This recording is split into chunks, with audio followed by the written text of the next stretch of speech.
الآن نتعرف على المعلق والتوقيت والقنوات الناقلة والموعد لمباراة برشلونة وختافي اليوم الأحد في إطار الجولة الثامنة عشر ضمن منافسات الدوري الإسباني. نتعرف على الموعد والتوقيت والقنوات الناقلة والمعلق. ولكن قبل أن نبدأ فضلا وليس أمرا اشترك في القناة وفعل زر الإشعارات ليصلك كل ما هو جديد.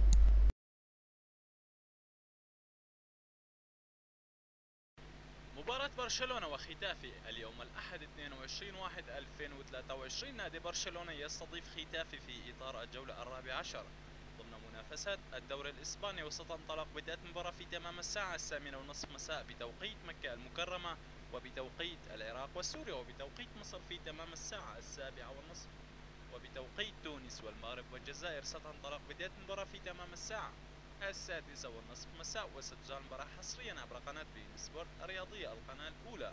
وسيعلق على أحداث المباراة المعلق حفيظ الدراجي. وستقام المباراة على أرضية ملعب برشلونة. وما هي توقعاتكم لنتيجة مباراة برشلونة وختافي اليوم الأحد 22/1/2023 في إطار الجولة الرابعة عشر ضمن منافسات الدوري الإسباني؟